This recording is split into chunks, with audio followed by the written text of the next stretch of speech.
Durante décadas, Estados Unidos ha sido el mayor defensor de Europa. Con más de 40 bases militares desde Groenlandia hasta Turquía y alrededor de 84.000 tropas, Estados Unidos ha sido el principal contribuyente a la defensa del continente. Añade algunas de las armas más avanzadas del mundo y tienes una formidable defensa militar que ha existido desde la creación de la OTAN en 1949. Pero eso ha cambiado. Por décadas, la alianza entre Estados Unidos y sus aliados del Atlántico parecía inquebrantable. Pero con el regreso de Donald Trump a la presidencia de Estados Unidos en enero de 2025, lo impensable ahora parece probable. Europa podría necesitar defenderse sin Estados Unidos en un futuro cercano. ¿Cómo lo lograría y cuáles serían las posibles consecuencias? En este video veremos cómo la Unión Europea y sus aliados europeos, como el Reino Unido, Noruega y Ucrania, pueden defenderse sin el apoyo de Estados Unidos. Pero primero, ¿cuán significativa es la presencia militar estadounidense en Europa y podrían los demás miembros de la OTAN compensarla? Trump no se equivoca al decir que Estados Unidos tiene la principal carga de proteger a Europa en términos de fuerza convencional y nuclear. Como se mencionó, Estados Unidos tiene bases estratégicamente ubicadas en Europa, incluyendo la Fuerza Aérea, el Ejército, la Marina y las fuerzas nucleares. Pero no son solo las hordas de personal militar de los Estados Unidos con su propio armamento en el que Europa ha llegado a confiar. Estados Unidos también provee cerca de 2/3 de todo el equipo militar usado por los ejércitos europeos. Según un informe del ex primer ministro italiano y presidente del Banco Central Europeo, Mario Draghi, entre mediados de 2022 y mediados de 2023, el 63% de los pedidos de defensa de la Unión Europea se realizaron con empresas estadounidenses. Europa también ha dependido mucho de la inteligencia estadounidense, especialmente la proveniente de los insuperables sistemas de vigilancia aérea y espacial de alta altitud de Estados Unidos. Para principios de 2025, Estados Unidos había aportado más de la mitad de toda la ayuda militar a Ucrania en el contexto de la guerra. Desde 2022, alrededor de 66.5 mil millones en comparación con la ayuda europea combinada de alrededor de 62 mil millones de dólares. Sin embargo, una gran parte de la contribución europea consistía en armas y equipos fabricados en Estados Unidos. Europa quizás deba reemplazar no solo la presencia militar de Estados Unidos en el continente. Podría necesitar una nueva fuente de armas para sus arsenales si la retirada militar de Trump de Europa incluye una moratoria en las ventas de nuevas armas. Esto generaría problemas adicionales para Europa en cuanto a la integración de estas nuevas armas en su esquema de defensa y el entrenamiento de sus tropas para su uso.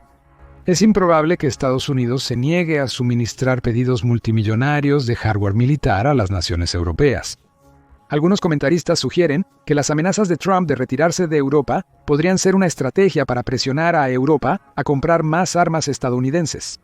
Por lo tanto, asumiremos que las armas estadounidenses seguirán siendo un componente significativo de la defensa europea, incluso sin la participación activa de Estados Unidos. ¿Cómo debería Europa reajustar su ejército? ¿Qué requeriría y a qué costo? Pronto analizaremos estos problemas, pero primero veamos las amenazas de las que Europa debe defenderse. La principal es, evidentemente, Rusia. La OTAN fue fundada como elemento disuasivo contra la Unión Soviética imperialista y cree que, bajo Putin, la Federación Rusa, su sucesor, tiene las mismas ambiciones imperiales. La invasión de Rusia a Ucrania en febrero de 2022 ha reforzado esta creencia en cierta medida. Europa teme que el presidente ruso Vladimir Putin y el bloque de poder detrás de él también tengan la intención de invadir partes de Europa para expandir su territorio y dominio. En la mira inicial están los estados bálticos de Estonia, Lituania y Letonia. Estos estados fueron ex miembros de la Unión Soviética y mantienen relaciones tensas con Moscú. La conquista de Rusia aumentaría su control del mar Báltico, mejorando su posición militar y limitando el acceso de la OTAN. También brindaría un punto de apoyo fundamental para potenciales operaciones hacia Escandinavia, Polonia e incluso Alemania, desestabilizando aún más el flanco oriental europeo. Otra área crítica para la defensa de Europa es Moldavia, situada entre Ucrania y Rumania. La conquista de Moldavia llevaría a las tropas rusas al Danubio, amenazando la principal ruta comercial de Europa Oriental por el Mar Negro. Además de la importante infraestructura militar de la OTAN en Rumania, la región separatista prorrusa de Transnistria, entre Ucrania y Moldavia, alberga el mayor arsenal soviético en Europa. Rusia considera que es un área crítica para su seguridad nacional, convirtiendo a Moldavia en un objetivo principal de invasión y anexión. Para lanzar una invasión terrestre de Moldavia, Rusia tendría que conquistar primero las áreas fuertemente defendidas del sur de Ucrania, entre Crimea y Transnistria. una invasión cuyo éxito no está de ninguna manera asegurado. Pero Moldavia no pertenece a la OTAN ni a la Unión Europea, por lo que no goza de la protección de su formidable escudo defensivo. Esto hace que Moldavia sea un blanco fácil para un ejército ruso ávido de territorio. Pero Rusia no es el único peligro para la seguridad de Europa. La OTAN ha definido a China, Irán y Corea del Norte como amenazas, aunque menos significativas que Rusia actualmente. La asociación estratégica entre Rusia, China, Irán y Corea del Norte, que incluye un compromiso de defensa mutua desde la invasión rusa, no ha aliviado los temores de posibles amenazas provenientes de estas naciones. Dada la gran distancia entre estos posibles enemigos secundarios y Europa, el continente enfrenta poca amenaza de una invasión terrestre por parte de ellos. No obstante, los tres países tienen importantes arsenales de misiles de largo alcance que amenazan a Europa, además de una capacidad considerable para la ciberguerra y el terrorismo. Y en el caso de que estalle una guerra importante entre Rusia y Europa, no es inconcebible que podamos ver botas chinas de la República Popular Democrática de Corea o iraníes en el suelo luchando del lado ruso. Seamos claros, actualmente Rusia no tiene la capacidad militar para conquistar Europa. Así, cualquier contribución así de sus aliados militares probablemente sería una escalada significativa si invadiera Europa. Se cree que más de la mitad de las Fuerzas Armadas de Rusia, unos 700.000 soldados, están participando en la guerra en Ucrania. Rusia ha logrado en gran medida hacer la transición a una economía de guerra y aumentar considerablemente la producción de equipos militares clave como tanques, drones, proyectiles de artillería y vehículos blindados de transporte de personal. Pero se requeriría movilizar y entrenar a millones de soldados y mejorar significativamente la producción militar. Antes de que estuviera en posición de lanzar un ataque a gran escala y a largo plazo sobre Europa, se estima que podrían tardar entre 3 y 10 años en alcanzar esta capacidad. Esto le brinda a Europa una breve pero manejable oportunidad para fortalecer su defensa sin depender de Estados Unidos. ¿Cuáles son los próximos pasos de Europa? ¿Cuál será el costo y de dónde saldrán los fondos? La prioridad es seguir apoyando significativamente a Ucrania por dos razones principales. Primero, si todo el territorio de Ucrania cayera en manos rusas, no solo Moldavia estaría amenazada, sino que Rusia estaría a las puertas de Polonia, Hungría, Eslovaquia y Rumania, acercando peligrosamente su presencia militar al corazón de Europa, incluyendo Alemania. Los misiles rusos y los drones de largo alcance estarían a una distancia de ataque de las principales ciudades europeas. Por lo tanto, Ucrania es el amortiguador más importante entre Europa y Rusia. La segunda razón es el ejército de Ucrania, estimado en cerca de 800.000 soldados con alta probabilidad de mayor movilización en el futuro próximo. No solo es la fuerza más grande de Europa, sino que, al igual que el ejército ruso, la mayoría está curtida en batalla. Después de más de 3 años de guerra brutal, de alta intensidad y multifacética, esta fuerza continuaría proporcionando una defensa primaria contra cualquier invasión rusa. Alternativamente, esta fuerza podría convertirse en una amenaza para Europa. ¿Qué pasaría con el ejército ucraniano si Ucrania cae o parece que lo hará? El establishment político ucraniano está siendo presionado por Occidente para firmar un acuerdo de paz, lo cual no agrada al ejército ucraniano. Es posible que este poderoso ejército pueda rebelarse contra su liderazgo político, organizar un golpe de Estado o apoderarse de territorio y declarar una independencia beligerante. Europa podría quedarse con los dos ejércitos más grandes del continente, Ucrania y Rusia, hostiles hacia ella, y uno contra el otro justo en su puerta. Esto proporciona otra razón convincente para asegurar que Ucrania permanezca bien dentro de la falla de defensa europea. Sin embargo, apoyar a Ucrania sin las contribuciones de Estados Unidos y reforzar las defensas de sus otras fronteras tendrá un costo enorme para Europa. Se estima que Ucrania necesitaría en la región de 150.000 tropas europeas para defenderse eficazmente de Rusia, además de un flujo continuo de equipos y material de alta gama, como sistemas de defensa aérea y misiles de largo alcance. La factura alcanzaría cientos de miles de millones anualmente, no solo cientos de millones. El salario de 150.000 tropas costaría miles de millones, y el equipo de alta gama elevaría aún más el coste. Según un informe de Bruegel, Europa requeriría incrementar su gasto militar en 250.000 millones anuales para compensar la disminuida presencia estadounidense. Desde una perspectiva macroeconómica, Europa podría reemplazar completamente a los Estados Unidos, ya que las cifras son lo suficientemente pequeñas. En 2024, el apoyo militar de Estados Unidos fue de 20.000 millones de un total de 42.000 millones. 21.850 millones y 45.890 millones de dólares estadounidenses respectivamente. Para reemplazar a los Estados Unidos, la Unión Europea tendría que gastar solo otro 0.12% de su Producto Interno Bruto, una cantidad factible a primera vista. Pero al analizar más, se complica. Esos 150.000 soldados y su equipo deberían tener la movilidad necesaria para ser reubicados con rapidez, si Rusia ataca en otro lugar, como la región báltica. Por lo tanto, tendría sentido contar con 2 de estas fuerzas, totalizando cerca de 300.000 soldados. La mitad se desplegará en Ucrania y el resto se ubicará estratégicamente cerca de posibles puntos conflictivos como los estados bálticos, manteniéndose en alto estado de preparación. La complicación y organización de un contingente tan grande de tropas paneuropeas presenta problemas propios. Las fuerzas militares rusas y estadounidenses operan bajo una sola cadena de mando bien definida. Desde generales de 5 estrellas hasta soldados rasos, todos hablan el mismo idioma. En este sentido, Europa está en gran desventaja. Cada nación europea tiene su propio ejército con su propia cadena de mando. En el continente se habla una gran variedad de idiomas, a veces incluso dentro del mismo país. Aunque se han logrado altos niveles de coordinación y estandarización bajo los auspicios de la OTAN, no se debe subestimar las dificultades para fusionar fuerzas tan dispares con configuraciones y culturas muy diferentes. Técnicamente, hay alrededor de 1.47 millones de militares en servicio activo en toda Europa, incluyendo el Reino Unido. Sin embargo, si es incluso posible construir un ejército paneuropeo, unificado y formidable capaz de enfrentarse a Rusia en un plazo de 3 a 10 años, es una pregunta abierta. Tampoco es tan simple reunir el equipo que necesitarán estas tropas. Es improbable que gigantes industriales militares estadounidenses como Lockheed Martin y General Dynamics rechacen voluntariamente grandes y lucrativos pedidos de Europa. Sin embargo, Europa deberá expandir rápidamente su producción militar para establecer una disuasión creíble contra Rusia, sin mencionar a China, Irán y Corea del Norte juntos.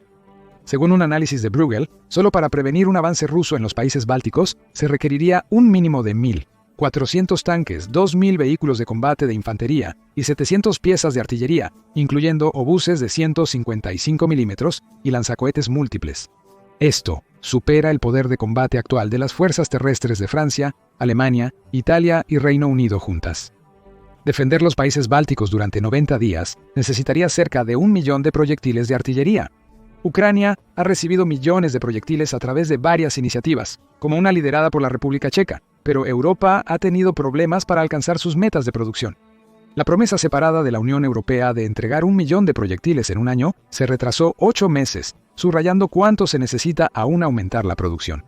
Esto solo abarca un equipo crítico. También incluye misiles, drones, tanques, vehículos blindados y diversos tipos de municiones. La producción de Rusia ya supera con creces la de la Unión Europea combinada y está aumentando a un ritmo mayor todo el tiempo. Europa también tendría que generar capacidades de aviación, transporte, comunicación e inteligencia. Esto será costoso, especialmente si gran parte de las compras provienen de Estados Unidos. Sería más prudente adquirir lo más posible de fabricantes europeos. Esta estrategia tiene más sentido en términos de seguridad y economía. Las revelaciones recientes sobre posibles interruptores de emergencia en los aviones F-35 suministrados por Estados Unidos a aliados europeos destacan los riesgos de depender de equipo militar extranjero en términos de seguridad. Esto proviene del aliado más confiable de Europa por décadas. Este tipo de riesgos de seguridad están destinados a aumentar si Europa adquiere más equipo de fuentes menos confiables como India o Israel. Financieramente, también es más lógico adquirir lo más posible localmente.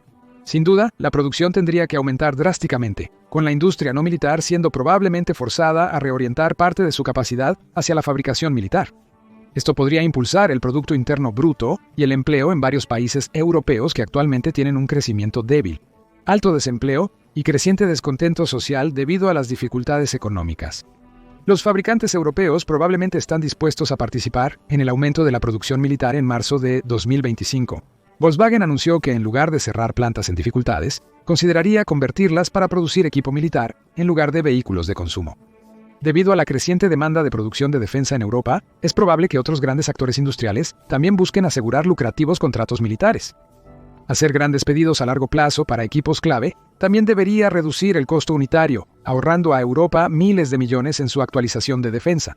En este sentido, cuanto más tiempo esté abierta la ventana de oportunidad para que Europa se rearme sin estar en estado de guerra, mejor.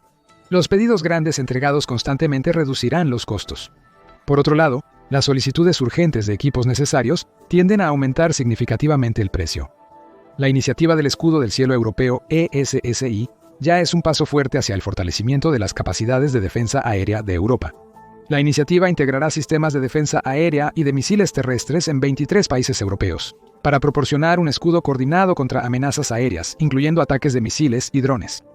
Sabemos lo que Europa debe hacer y el compromiso financiero necesario, pero ¿de dónde saldrá el dinero? El análisis de Bruegel sugiere que el gasto en defensa europeo tendrá que aumentar sustancialmente, desde el nivel actual de alrededor del 2% del Producto Interno Bruto hasta alrededor del 3.5%, a corto plazo, Trump ha sugerido el 5%. Con estrategias de adquisición adecuadas, como la colocación de grandes pedidos, el costo neto podría reducirse significativamente. Sin embargo, costará decenas o incluso cientos de miles de millones al año. Actualmente, Europa solo puede obtener estos fondos emitiendo nueva deuda, tanto por la Unión Europea como por los países individualmente. Esto es una espada de doble filo en ambos casos.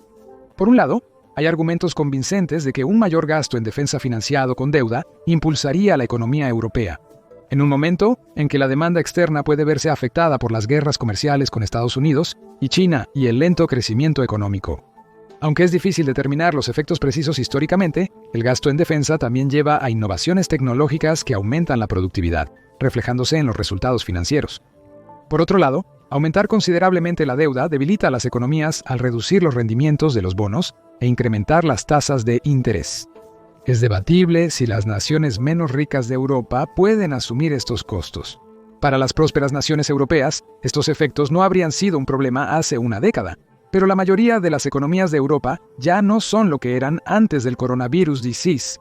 Empresas europeas sufren pérdidas de ingresos debido a las sanciones contra Rusia y aumentos significativos en costos energéticos por reemplazar el gas ruso económico por gas natural licuado, importados por mar desde los Estados Unidos y otros lugares, han dañado la competitividad europea, contribuyendo a una desaceleración económica en la mayoría del continente.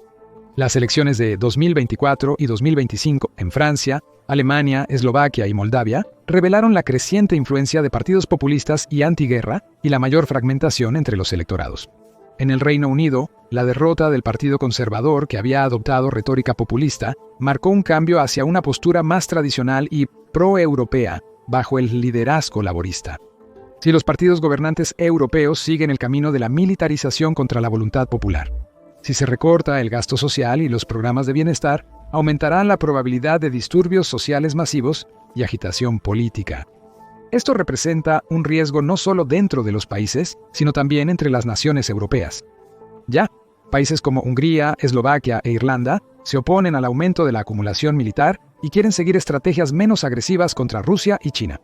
Con las divisiones entre estas naciones disidentes y las naciones pro-Ucrania aparentemente en aumento, es cuestionable si Europa podrá implementar una defensa coordinada y unificada contra amenazas externas como Rusia o Estados Unidos.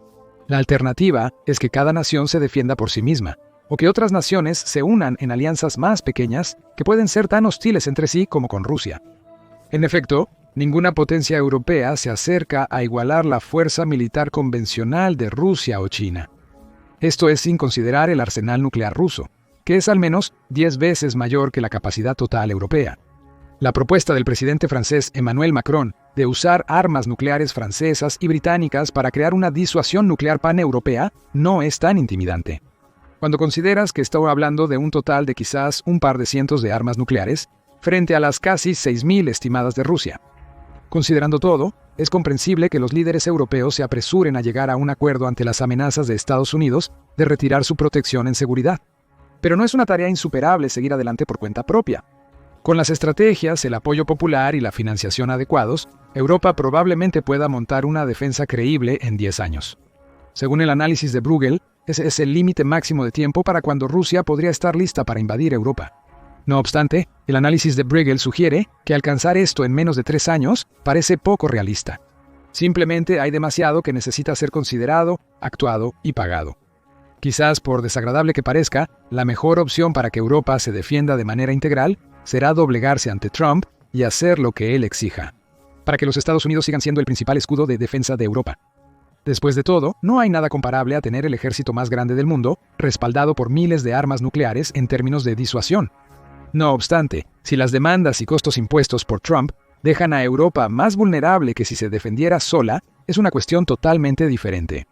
¿Crees que Europa puede defenderse sin Estados Unidos? ¿Cómo debería Europa abordar su defensa? Por favor, comparte tus pensamientos en los comentarios y gracias por ver.